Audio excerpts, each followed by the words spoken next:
Lu jangan macem-macem lu gitu katanya. Betul. Nah, balik lagi ke tadi market yang lo bilang sekarang tuh Indonesia, mungkin saham Indonesia itu marketnya sekarang sekarang lagi irasional banget. Mhm.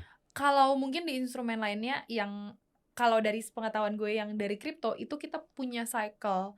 Kalau untuk saham Indonesia sendiri tuh ada gak sih cycle tertentu atau mungkin fase-fase di mana oke mungkin strategi tertentu tuh bisa dipakai untuk market rasional dan sekarang irasional, dan apakah hal-hal seperti ini tuh sering terjadi atau gimana sih?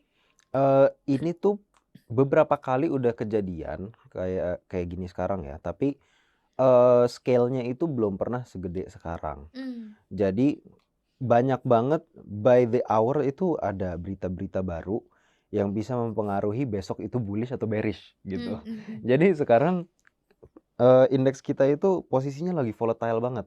Bisa sehari tiba-tiba naik 1-2%, besoknya langsung jeblok lagi 2%. Mmm, Dan kalau ngomongin cycle sebenarnya semua market ada cycle-nya kan menurut gua. Dan di Indonesia ini, mmm, kemarin itu lagi cycle-nya saham-saham konglo, dan sekarang, kelihatannya kayaknya saham-saham konglo ini lagi sulit, karena ada beberapa peraturan dari MSCI gitu kan. Yang pertama mengenai transparansi. Nah, transparansi ini biasanya kalau kita lihat saham-saham konglo, kebanyakan mereka ini ternyata free float-nya itu nggak sesuai sama yang ditulis lah, mhm, di-publish gitu. Dan free float ini kan ya artinya saham yang ada beredar di market kan. Dan kalau misalnya ternyata dia bilang free float-nya 20% dari total saham yang ada, 20%-nya itu bisa diperdagangkan. Ternyata kalau dicek lagi datanya dikorek-korek, ternyata sisa 3% gitu. mmm, Jadi MSCI-nya tuh ngerasa kayak dikibulin gitu loh mhm kayaknya mhm, sama konglo-konglo kita kan. mhm, Makanya mungkin dia ngambek, habis itu kita di-freeze.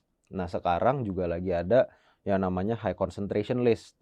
mmm, Nah, kalau saham-saham yang masuk high concentration list ini, kemungkinan besar bakal, dikeluarin dari indeks-indeks. Nah, itu yang lagi, sedikit serem. Kalau misalnya di-trading-in sih, saham-saham konglo masih bisa, tapi I don't think bisa rally lagi kayak 2025 sampai at least, Mei nanti, untuk kita nungguin pengumuman MSCI, mmm, gitu. Nah, nanti di Mei itu MSCI bakal ngomong, nasib kita tuh bakal di-downgrade ke frontier apa tetap ke jadi emerging market, habis itu nanti mengenai inclusion dan exclusion saham-saham Indo juga ke depannya seperti apa, itu yang paling kita tunggu-tunggu kan. mmm.